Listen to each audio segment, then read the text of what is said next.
Mungkin teman-teman yang di Indonesia tuh penasaran kalau misalnya pengen masuk atau sekolah di sini, apa aja sih persyaratannya? Lalu mungkin kira-kira, biayanya tuh berapa? Jadi mereka biar tahu, kisarannya biar mereka mempersiapkan diri gitu, Pak. Okay. Student follows its own checklist, Okay. right?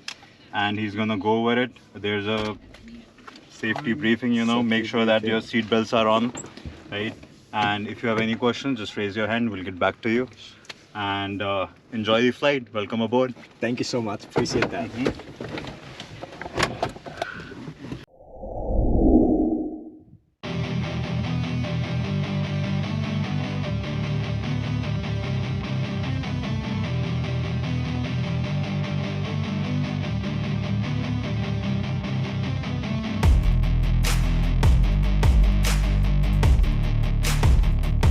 Halo, apa kabar semuanya? Semoga kalian sehat-sehat selalu ya. Jadi di video ini saya lagi ada di San Bernardino, California. Dan saya berkesempatan untuk mengunjungi salah satu sekolah penerbangan yang ada di sini, yaitu World Wide Wings. Bersama KJRI Los Angeles, saya bertemu beberapa siswa dan kapten yang ada di sini. Bahkan beberapa di antaranya berasal dari Indonesia. Dan kesempatan ini sangat luar biasa untuk saya karena saya diajak keliling untuk melihat semua bagian yang ada di sekolah ini. Dari ruang kelas belajar, ruang simulator, ruang teknisi, bahkan saya berkesempatan untuk mengobrol dengan CEO-nya dan Kapten Hifni, seorang kapten dari Indonesia yang sudah mengajar sangat lama dan meluluskan ratusan siswanya. Jadi kalian wajib stay tune karena beliau memberikan arahan bagaimana sekolah di Amerika, lalu biayanya, dan kalian boleh bertanya secara langsung ke beliau. Oke, stay tune, kita langsung menuju ke videonya.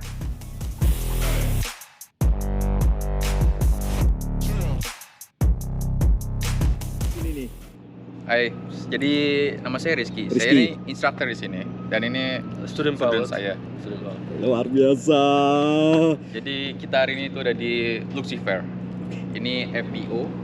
Jadi kalau pilot pesawatnya sedang di refuel, isi bensin, pilotnya istirahat di sini. Jadi seperti lounge. Ya, pilot lounge. So, ada coffee, ada billiard, ada movie, theater. So we can enter this. Oke, mungkin sebelum kita masuk, mau tanya dulu nih sama si Nasar. Udah berapa lama belajar di penerbangan kayak gini? Saya sudah hampir 3 bulan. 3 bulan Terus belajar. sekarang insya Allah tungguin check ride untuk another license, private license. Oke. Sekitar sebulan ini insya Allah. Sebulan ini, Iya, insya Allah. insya Allah. Wah, luar biasa Insya ini. Allah. Ini udah dari kecil pengen cita-cita jadi Oh iya, dari pilot kecil, atau dari gimana? kecil. Wah. Bilang mama babaku jadi pilot insya Allah kalau gede. Luar biasa. Insya Allah. Wah, kalau Kak Rizky ini udah berapa lama dari tahap belajar dulu sampai sekarang jadi instruktur itu udah berapa lama? Saya 2 tahun total. 2 tahun total sudah punya private, instrument, commercial single, commercial multi, and instructor license. 3 license instructor. Jadi selama 2 tahun saya belajar di Miami, lalu pindah ke California. Rizky ini dari mana? Kota mana? Saya dari Sragen. Sragen, wong Jawa, wong Jawa Sragen. Kalau Nasar, Kalau saya asli Saudi, mix Indonesia. Saudi mix Indonesia. Udah di Indonesianya di mana? Kota mana? Indonesia di Jakarta sama Surabaya. Jakarta dan Surabaya. Luar biasa ya. Bangga sekali karena apa? Banyak sekali orang-orang Indonesia yang tumbuh besar dan bahkan sukses di sini Amerika. Oke, jadi kita bakal langsung aja masuk ditemani sama si Rizky sama si Nasar. Oke? Open. Wow.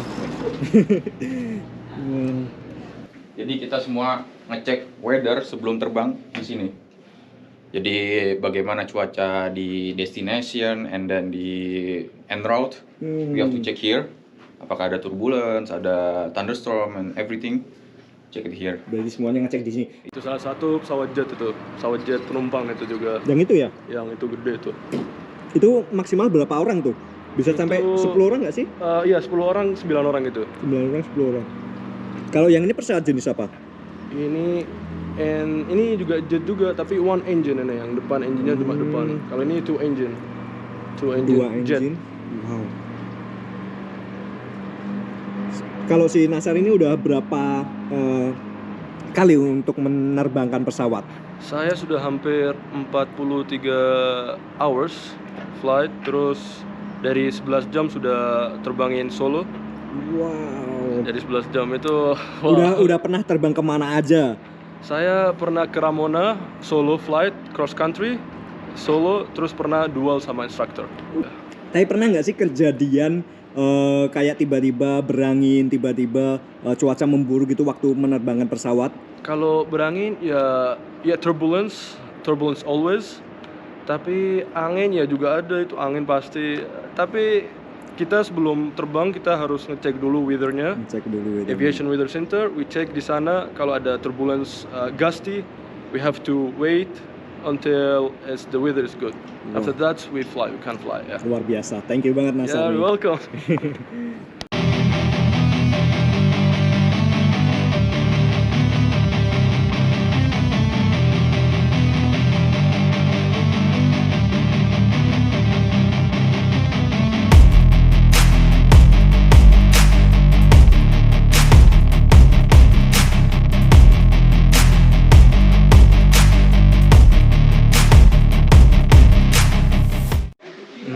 Usually the student having breathing process di sini. Halo Kak. Udah berapa lama nih Kak kerja di sini? Untuk sebagai ini front desk. 2 tahun. Pick up the phone, any information from outside, asking the question program, you transfer into my office, and I'm going to explain the program. So basically it's easy work. Just being pretty here. Namanya siapa? Chico. Ciko. Ini ruangan untuk Dean. Seperti saya jelaskan tadi pagi, kita punya program dengan Valley College. Valley College itu 2 tahun program yang saya bikin silabusnya itu. Jadi mereka sekolah di college kayak Rizky, tapi praktek terbangnya di sini. Di sini. Ini deannya, jadi ibaratnya tuh guru besarnya lah. Jadi guru besar di sini juga guru besar di sana. Jadi dia ini tenaga akademik di Valley College, tapi juga dean kita di sini. Jadi dia yang jembatani antara F1 visa student sama kita. Ya. Ya ini seperti simulatornya aja. Nanti di pesawat itu ada seperti actionnya. Ini latihannya simulator pesawat, seperti simulator actionnya kita. Seperti apa? Di sini kita juga bisa bikin scenario base. Misalkan dari sini saya mau mematikan mesinnya supaya di real flight itu sama. Itu bisa juga. Atau mungkin mau dikosongkan, dia nggak bisa lihat di luar misalnya, mau terbang di kegelapan awan misalnya. Ini saya bikin zero visibility. Nah, dia nggak bisa lihat apa-apa. Tapi dia harus tetap maintain straight and level. Jadi kalau Mas lihat, altitude indicatornya straight and level, airspeednya konstan, altimeternya sama, headingnya sama. Nggak turun, nggak naik, ini ballnya di tengah. Jadi seperti ini. Ini simulasinya seperti itu. Ya. Jadi kalau mau misalnya, student mau practice slow flight misalnya, go ahead, demonstrate instructor please. To do the slow flight. So give me slow flight at 5,500 feet. So you climbing 5,500. Excellent. Perfect. Nah, ini salah satu contoh manuver yang perfect. Altitude-nya nggak berubah, heading-nya nggak berubah, walaupun speed-nya sangat slow. Karena slow flight is very important. Kadang-kadang tower bilang, hey, slow flight. Karena masih nunggu pesawat yang sedang di final approach, kamu nunggu slow. Jadi kita slow banget, jangan sampai jatuh tapi pesawat. Yang seperti ini. Ini contoh salah satu manuver. Very good job. Good job guys. Alright, nice. And visibility is this what? Statue miles or what? RVR. 2400. So we're going to set it up on the HSI 078. Then Ini kelas kedua setelah mereka punya basic license. Jadi mereka do the next step, itu instrument training for instrument rating airplane. Jadi mereka belajar bagaimana membaca chart, bagaimana membaca prosedur, bagaimana masuk ke airport. Jadi ada tiap airport punya different system, punya different alat yang bisa dipakai untuk pilot untuk mencari airport itu sendiri. Jadi kalau kita ada di dalam awan kita nggak lihat apa-apa, pokoknya kita harus tahu gimana di mana airportnya, kita lihat situ, kita baca itu prosedurnya gimana. This one here is a study room, a self study room for the student. Ini self study itu maksudnya students belajar sendiri. Dalam arti sebelum mereka punya schedule di ground class atau flight atau simulator, mereka masuk ke ruangan sini untuk membaca apa tugas-tugas yang harus dikerjakan. Ada assignment dari instructor dan lain sebagainya. Mereka harus ada di sini karena ini harus quiet, nggak boleh ngobrol, nggak boleh makan, nggak boleh minum. Just only study only. Di sini self study room. United States. Ini ada All entire Indonesia itu ada semua di sini. Ini sangat time-nya. awam sekali untuk saya. Iya. Bahkan ini saya pun nggak tahu ini artinya Ini apa. airspace, ini Oh, kelas airspace. Eco airspace, ini kelas Golf airspace. Wow. Kayak biru ini kelas Bravo airspace, ini daerah Los Angeles area, daerah sampean sana. Oh, Ini yang kuning ini ya? yang biru. Oh, yang biru. Ini kota kota Oh, Los Angeles. artinya Ya, garis Mas, Ini, kota. kota.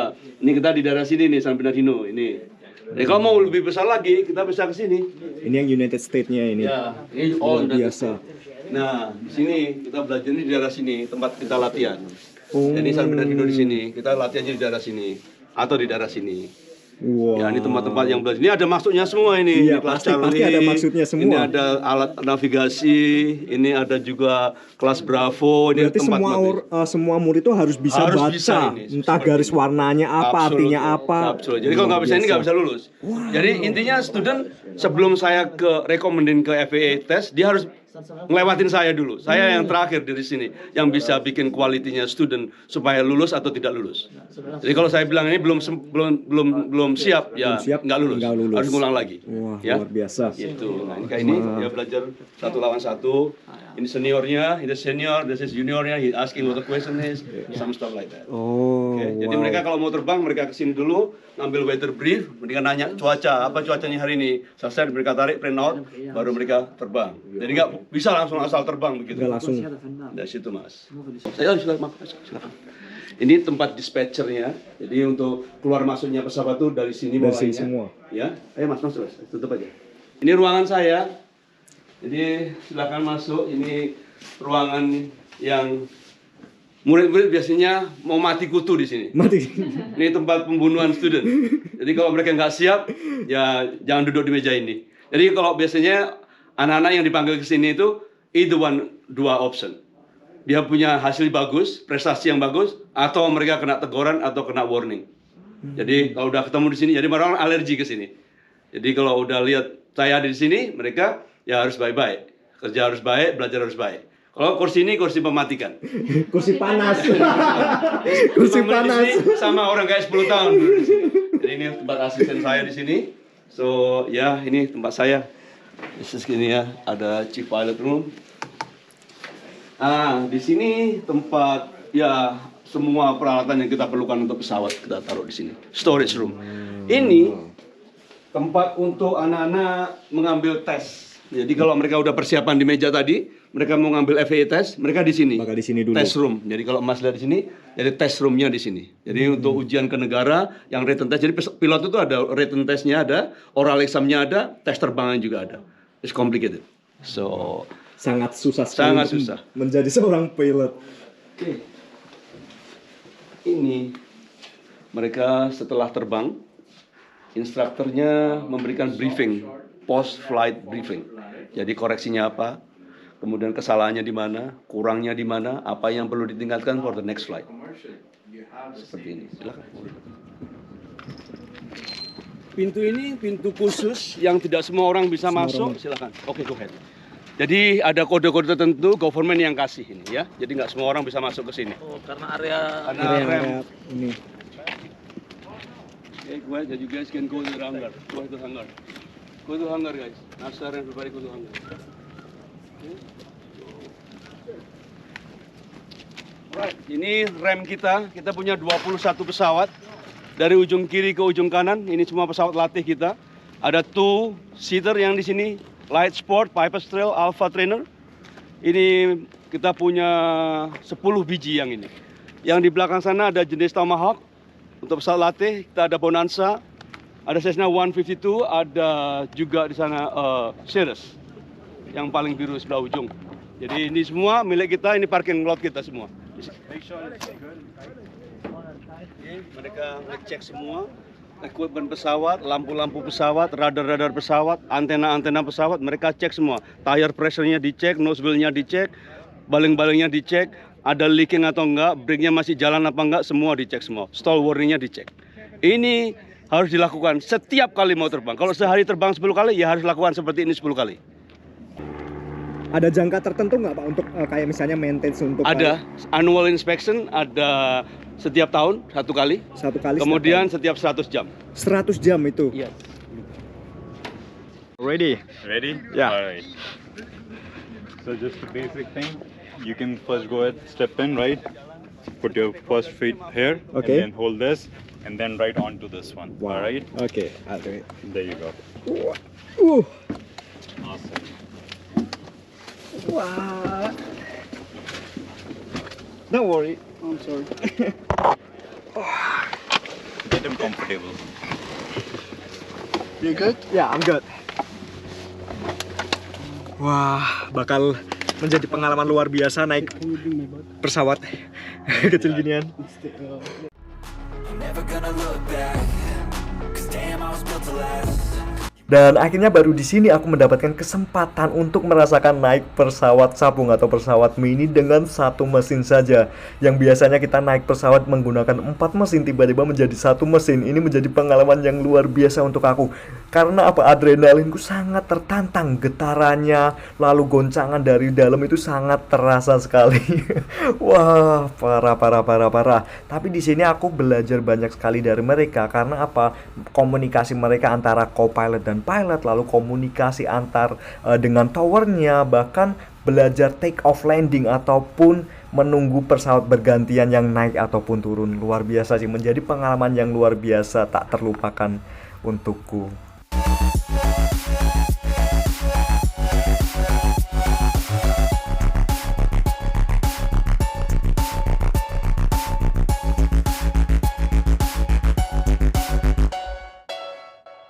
Teman-teman, sekarang saya sudah bersama Kapten. Mungkin Kapten bisa memperkenalkan diri, nama lengkapnya, dari kota mana, dan bisa menceritakan historinya bisa sampai di sini kayak gimana itu. Oke, saya memperkenalkan diri. Mungkin sudah nggak asing lagi untuk dunia penerbangan Indonesia dan tentunya United States as well. Oke, nama saya Hifni Assegaf. Saya lahir di Malang.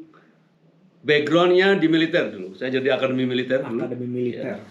Kemudian angkatan sekitar tahun 90. Kemudian tahun 96 saya berangkat ke Amerika, saya masuk ke Business Air Flight Academy. Itu program 141 yang saya selesaikan di Oklahoma University di Oklahoma City. Saya punya instrument ground instructor, advanced ground instructor, kemudian certified flight instructor, certified instrument instructor, kemudian multi engine instructor. Jadi saya mempunyai sekitar 9 license dalam kurun waktu kurang lebih 11 bulan. So far is too fast. Iya, banyak banget dan cepat banget waktunya. Ya, karena waktu itu nggak ada option lagi ya. Saya waktu itu on the last time saya mesti compete dengan teman-teman pada saat itu, masih muda. Jadi saya kesini, saya harus selesai tepat, saya harus bisa jadi captain pilot as soon as I can. Ya benar. Jadi itu yang jadi target saya. Dalam waktu tempo 2 tahun, saya harus bisa selesai, saya punya jam terbang. Itu tekad yang saya punya.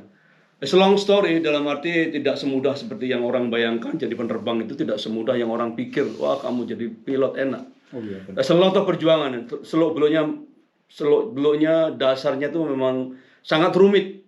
Kalau ibaratnya orang sekolah cuma belajar buku, ujian selesai, kalau di penerbangan tidak cukup seperti itu. Jadi kita belajar buku, kita harus menyelesaikan, kita written testnya juga harus selesai, harus memenuhi syarat yang ditentukan, kemudian kita harus bisa pada saat kita tes dengan government itu kita juga harus bisa menyampaikan apa-apa yang dipertanyakan sama mereka. Ya, jadi dalam artian kita harus menjawab semua pertanyaan yang ada tanpa melihat buku. Oh, iya. Kemudian selesai itu pas, dianggap memenuhi syarat, baru kita bisa terbang. Jadi dalam arti begini, sehebat apapun pilot, kalau dia nggak mengerti knowledge, dia nggak bakal bisa ujian. Benar. Jadi ini pintu terakhir untuk bisa ujian terbang. Nah, ruangan saya ini, ya kalau Mas lihat seperti ini, kecil ini sudah menciptakan sekitar mungkin 300 pilot yang kita sign out. 300 pilot. Luar biasa Ya, sekali. jadi ini pintu terakhir yang harus dilewati semua manusia ingin menjadi pilot yang sekolah di sini. Berarti tes yang terakhir di sini. Kursi Jadi panas intinya nih berarti, Pak. kursi ini yang Mas dudukin di kursi yang paling panas. panas. 5 menit duduk di sini seperti orang duduk 5 jam di situ. Jadi pertanyaannya terus bertubi-tubi. Seperti tadi Mas sama lihat bagaimana state check form itu seperti itu. Dalam arti student harus siap, harus bisa menjawab, mengeksplain ke saya basic logical berpikir, regulation, kemampuan menganalisa sesuatu dan judgment sebagai pilot. Wah, luar Jadi biasa. seperti itu. Ada nggak sih Pak inspirasi atau kenapa sih Bapak ingin menjadi seorang pilot? Jadi begini, saya dibesarkan di keluarga Angkatan Udara. Bapak saya lulusan Akademi Angkatan Udara tahun 68, kebetulan sempat sekolah penerbang di AAU, kemudian grounded somehow dari alasan kesehatan, kemudian pindah ke Paskas. Jadi bapak saya dulu jadi komandan Batalion 463 Paskas, dan saya dibesarkan di lingkungan komplek Angkatan Udara. Jadi setiap hari saya tahu pesawat take off and landing, saya lihat om-om penerbang itu gagah-gagah gitu. Sehingga pada saat selesai sekolah SMA, waktu itu saya mendaftar Akabri, waktu itu masih 4 angkatan ya. Saya lulus Angkatan Darat dan Angkatan Udara. Ya nggak tahu kenapa ceritanya, saya ngikutin nasihat orang tua saya supaya masuk Angkatan Darat. Padahal saya pengen banget masuk Angkatan Udara. Ya akhirnya singkat cerita ya saya berkarir di Angkatan Darat cuma selesai pendidikan sekitar 1-2 tahun. Nah saya resign. Kemudian selesai resign saya meneruskan S1 di Unbra. Habis selesai Unbra saya di job training di Borak Airline di flight operation. Saya yang training pilot-pilot dulu di Borak Airline untuk jungle survival kayak begitu-begitulah. Ada nggak sih Pak kriteria atau tertentu biasanya kalau mau masuk sekolah di sini? Biasanya kan kalau di sekolah lain tuh ada kriteria atau tes tertentu bisa masuk atau enggak lah. Di sini tuh ada nggak sih? Sama Pak. Jadi intinya begini, untuk masuk sekolah kita ini kita ada 2 program. Satu kita ada program college program dan juga ada certification program. Dalam arti student hanya sekolah untuk mencapai private pilot, instrument, komersial multi atau komersial single dan pulang bekerja di negaranya masing-masing. Atau kita punya juga program college yang 2 tahun lamanya di Valley College. Jadi semua ground training, academic training ada di Valley College, Kemudian tes terbangnya di sini. Mereka punya bisa ngambil CFI, COAI, MEI. Kemudian kita berikan kesempatan untuk mereka untuk praktis ilmunya itu di sekolah ini selama 2 tahun. Jadi seperti itu. Jadi mereka bisa build hours dan experience untuk siap menerima pekerjaan di airline. Kalau pengen jadi pilot nih Pak, saya kan orang umum tuh, orang awam banget dengan dunia penerbangan. Berapa lama sih proses dari awal sampai benar-benar untuk mendapatkan license untuk bisa menerbangkan? Oke, seperti persyaratan umum. Jadi menjadi seorang pilot itu hanya punya persyaratan umum kecuali mostly yang dari Amerika, ini standar internasional. Intinya kalau kita punya FAA license itu bisa terbang di negara manapun. Jadi dalam arti ini kita harus bisa bahasa Inggris. Dalam arti ada TOEFL test, ada Aviation English test, ada level sekitar 400 ya. Kemudian waktu tempuh masing-masing beragam. Ya ada yang menempuh selama 1 tahun, ada juga sampai yang lebih dari 1 tahun dalam mencapai private, instrument dan komersial. Tentunya untuk CFI, COAI need more time to complete those sebelum mereka bisa mendapatkan license instructor. License instructor ini yang paling susah. Kenapa tuh Pak? Susahnya karena tesnya sangat berat, sekitar 8-9 jam oral exam. Plus 2 jam lebih untuk tes flight. Jadi untuk menyandang ban 1 yang kuning ini susah sekali. 2 lebih susah lagi, 3 lebih susah lagi. Apalagi 4. Apalagi yang 4. Dalam arti FAA pengen tahu banget bahwa orang yang kamu ajar itu benar-benar sesuai dengan yang di FAA regulation apa enggak, safety apa enggak, kayak gitu. Jadi prosesnya sangat rumit sekali orang mau terbang. Jadi dicek lagi background checknya, Homeland Security clearance-nya harus ada, medicalnya harus sehat mas, kemudian harus punya uang yang jelas, boleh pinter, tapi kalau nggak punya uang juga hanya mimpi saja. Jadi harus sehat, harus bisa bahasa Inggris, punya uang, juga harus pinter. Dan punya bakat. Nah, ya, seperti ini. Punya bakat ini yang nggak semua orang punya. Bener. Banyak orang kaya, banyak orang sehat, banyak orang pinter pengen belajar, tapi nggak punya bakat. Bisa selesai, tapi dalam kurun waktu yang sangat lama. Seperti itu, Mas. Mungkin kan teman-teman yang di Indonesia pengen tahu nih, apa sih perbedaan antara belajar di Indonesia dan belajar di sini? Mungkin ada perbedaan sekolah penerbangan. That's right, oke. Perbedaannya, Mas. Kalau di Amerika ini kita proses untuk mendapatkan license itu sangat beragam. Dalam arti ada program yang 111, program 61 itu lebih agak rileks ya. Jadi dalam arti instrukturnya boleh ngajar apa saja, pokoknya sesuai dengan silabus seperti ini. Jadi ada silabus, material yang harus diajarkan kepada student. Instruktur bisa milih mana dulu. Tapi kita punya program ini program 141 FAA approved. Dari ada silabusnya. Silabusnya itu mengatakan bahwa mulai dari sini, nanti selesai ini tes dulu, lanjutin yang program satunya lagi, seperti itu. Itu proses yang disiapkan oleh instruktur. Kemudian instruktur selesai program yang dia punya ini dikirim ke meja saya. Oke, kayak seperti tadi, dia udah ready to test. Jadi instrukturnya fill up the form. Oke, Chief Pilot, I would like to have time requesting my student to have text with you untuk mencapai program selanjutnya. Jadi saya tes dulu, kalau udah bagus ya lanjut, kalau nggak bagus ulangi lagi. Saya kembalikan lagi ke instrukturnya. Kemudian sampai tes terakhir, di tingkat 1 tuh ada 4 tes, tingkat 2 ada 4 tes, tingkat 3 ada 2 tes. Jadi masing-masing tes ini harus lulus semua. Nah, ada namanya end of course test. Ini proses yang harus dilalui setiap mahasiswa penerbang, bahwa dia harus mencakupi semua persyaratan yang ada di silabus ini, dan dia harus bisa menjawab pertanyaan sekitar 85%. 85%. Dari semua peraturan yang dia harus tahu, dari tingkat 1 sampai tingkat 3.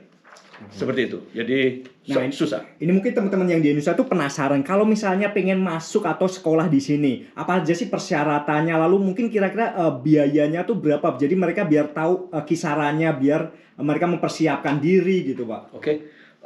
Persyaratannya seperti saya bilang tadi, kita bisa issue I-20. I-20 itu sebuah surat undangan dari sekolah bahwa menyatakan kepada American Embassy yang ada di Indonesia bahwa student ini berniat sekolah di sekolah kita. Kita berikan assignment, kita berikan I-20 tadi, nanti akan dibawa ke US Embassy. Kemudian si student sebut akan interview dengan embassy, berapa lama kamu di sana, sekolah di mana, siapa yang taking care kamu di sana, punya uang apa enggak, berapa uang kamu, dan lain sebagainya. Nah, setelah itu selesai, visa college itu, mereka sekolah, mereka juga bisa bekerja di sini sebagai instructor. Jadi kita bayar juga. Jadi rata-rata our flight instructor is making about I would say start $25-27 pertama, sampai menjelang sampai $40. Milito engine kita bayar sekitar $50 per jam. $52 per jam. Per jam, ya. Ini anak muda 19 tahun, itu luar biasa. Ya, benar banget. Ya, jadi seperti itu, Mas. Jadi mereka punya pengalaman, membuild jam terbangnya, flight experience-nya, dan lain sebagainya. Sehingga mereka begitu pulang ke Indonesia, dia udah punya 1.250 jam. Karena persyaratan untuk masuk airline ini sekitar 1.500 di Amerika. Di Indonesia nggak perlu seperti itu, mungkin 250, dia langsung bisa ke airline. Nah, itu yang perlu sebenarnya kita benahi di Indonesia, ya. Dalam artian begini, jembatan yang diberikan pemerintah Indonesia atau supporting dari pemerintah Indonesia itu untuk menghidupkan general aviation itu sangat kurang sekali.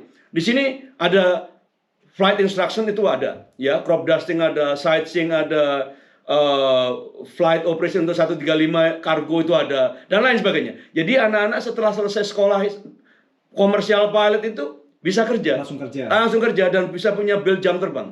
Sehingga apa? Keuntungannya untuk airline sendiri. Jadi begitu dia di hire sekitar 1.250 jam atau 1.500 jam, anak-anak udah very profesional. Udah ready lah. Ya, ready to go. Ya, tinggal sekolah type rating langsung kerja. Bakal seperti itu. Nah, itu yang perlu mungkin kita sampaikan di Indonesia, itu mungkin agak ada supporting dari pemerintah supaya general aviation itu dihidupkan kembali. Sehingga anak-anak muda yang punya sertifikat pilot ini bisa kerja dalam arti apa saja, flight instructor juga boleh, anything yang as long bisa elevate flight skill-nya tadi. Karena kalau udah selesai sekolah komersial pilot, keluar dari sekolah, nggak kerja ngapa-ngapain. Sekian puluh tahun, baru airline buka kesempatan, baru daftar. Kan skill-nya udah hilang. Padahal kita itu ada flight review 24 month, ada juga 90 days. 3 bulan tuh harus take off dan landing at least 1 kali. 3 kali udah kayak ini, Pak, di Indonesia kan banyak tuh sarjana baru lulus malah nganggur ya, gitu. Itu yang seharusnya harus dipikirkan. Itu yang benar seperti itu. Jadi saya berusaha untuk mentransfer apa yang saya punya pengalaman selama 24 tahun, 25 tahun jadi instruktur yang jadi airline pilot di sini, untuk bisa membantu masyarakat atau generasi muda pilot yang ada di Indonesia ini supaya bisa punya kualifikasi dan standarisasi seperti kelas dunia. That's what I'm dreaming about. Wow. Jadi seperti itu, Mas. Oke, Pak, ini mungkin bakal menjadi pertanyaan terakhir. Sebagai seorang pilot tuh pasti ada suka dukanya tuh. Misalnya kayak sukanya pergi ke sana kemari melihat pemandangan. Mungkin ada Bapak ini mempunyai experience yang sangat bagus. Lalu dukanya apa sih, atau pernah melakukan atau mengalami kejadian yang mengerikan atau gimana? Ya, mungkin bisa diceritakan. Banyak sekali suka dukanya. Ya sangat suka karena apa sih? Penerbang ini kan juga seperti kayak orang penyanyi. Ini bakat, hobi yang menjadikan kita membuat penghasilan. Itu yang selalu saya nilai. Jadi saya merasa bekerja itu bukan sebagai paksaan saya harus bekerja, Dalam arti saya hobi terbang, saya suka terbang, saya bisa travel kemana-mana for free. Jadi sebelum pandemik saya terbang di airline, saya bisa terbang sampai Singapura, sampai Jepang, dan pulang ke Indonesia mungkin sebulan sekali, free. Nggak perlu bayar apa-apa, itu sukanya di situ. Mau terbang kemana aja, tinggal masukin data, pakai crew member, tinggal di jump seat, langsung pergi kemana aja saya mau. Nggak perlu bayar. Itu. Dukanya, ya mungkin karena saya sudah berkeluarga, intinya ya ninggalin anak yang susah. Jadi saya selalu di luar rumah, jarang ketemu anak. Jadi ya kebetulan ini saya sedang nunggu panggilan lagi karena airline saya waktu itu close. Jadi hopefully bulan Juli nanti udah manggil lagi, jadi bisa terbang lagi walaupun cuma 3 hari seminggu. Tapi sini tetap pekerjaan pokok karena ini sangat dekat sekali dengan tempat tinggal saya. Jadi it's very good convenience lah dari rumah ke sini, not that bad. Kejadian terakhir yang saya ingat masih fresh ya 3 minggu yang lalu. Saya pulang 3 minggu yang lalu saya mesti ke Lancaster. Di Lancaster itu kita terbang sekitar 6.500 feetan. Kemudian tuh ada 2 gunung, ya ada 2 gunung itu ya tinggi. Cuman saya mesti naik lagi lah 8.500 lah supaya menghindari gunung itu. Tapi ya mungkin karena saya iseng-iseng, jadi saya masuk lewat celah-celahnya gunung itu.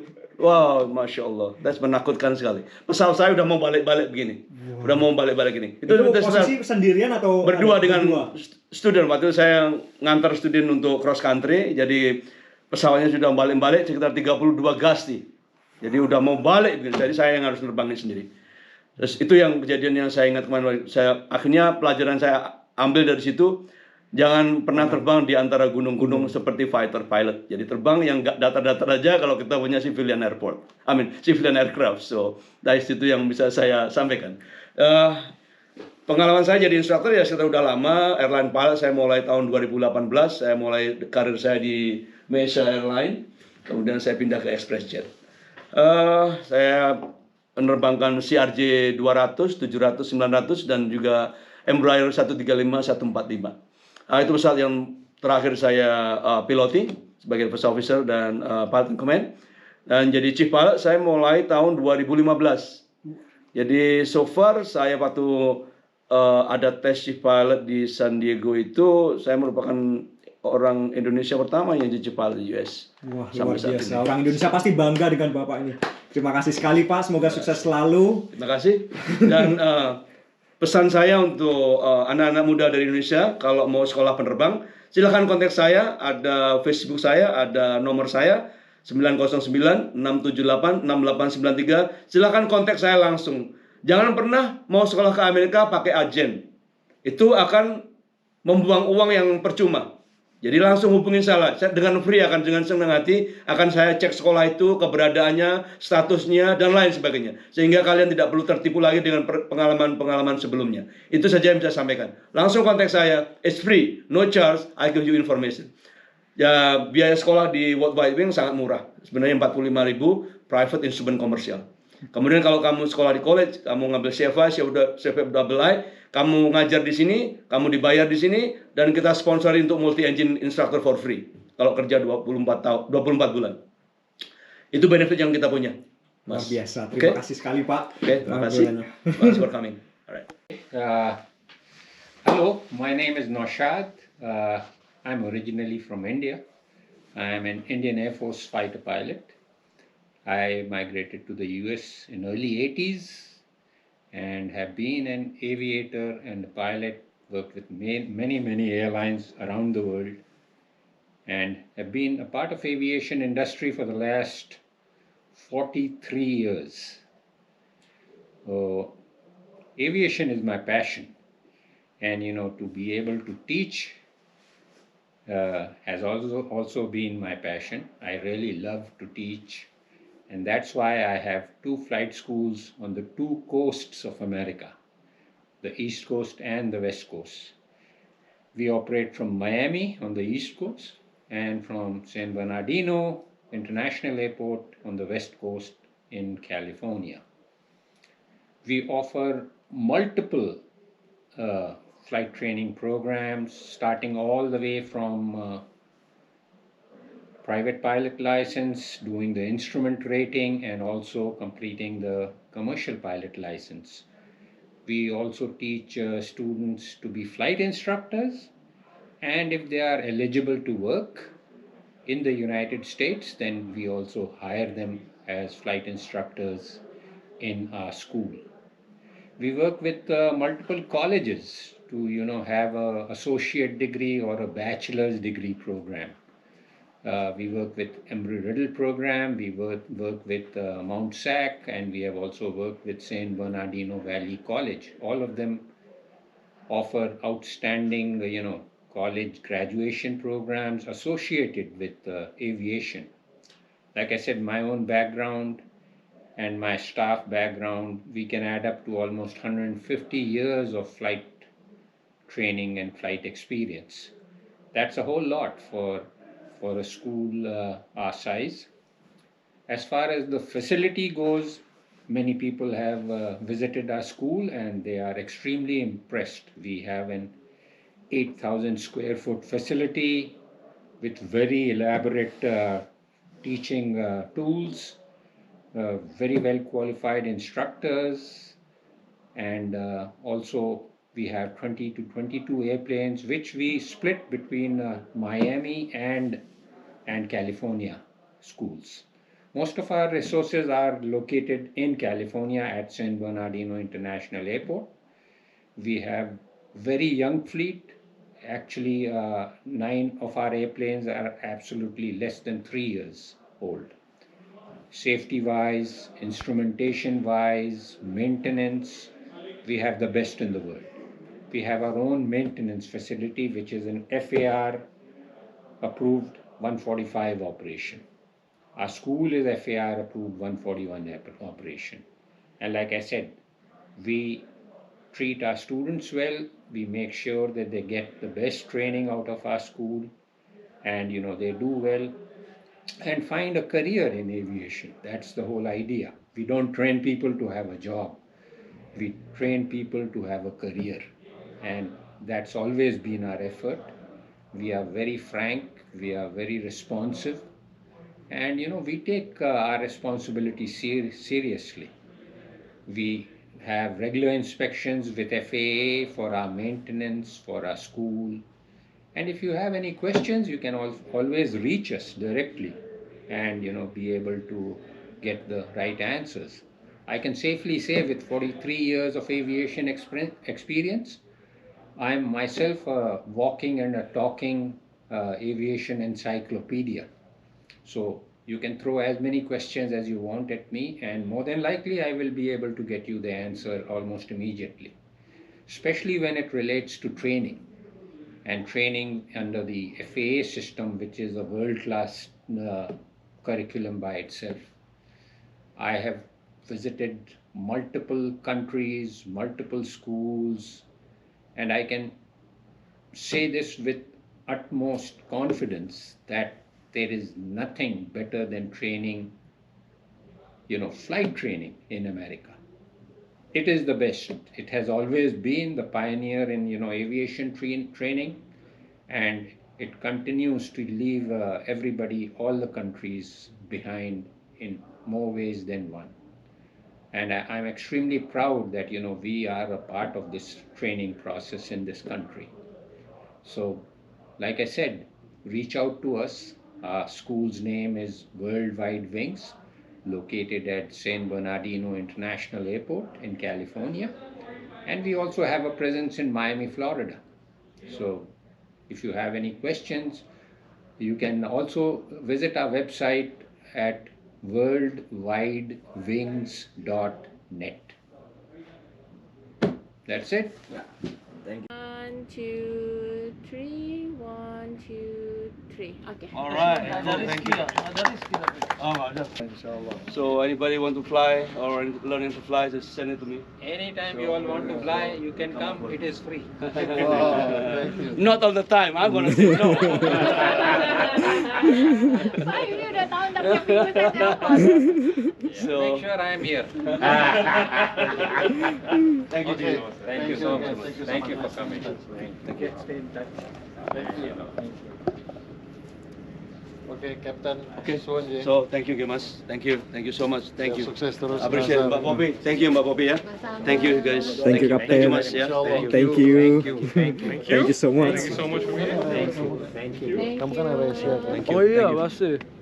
Ya, luar biasa Nasar. Ya, masih banyak. Nanti datang lagi nanti. Siap. 213.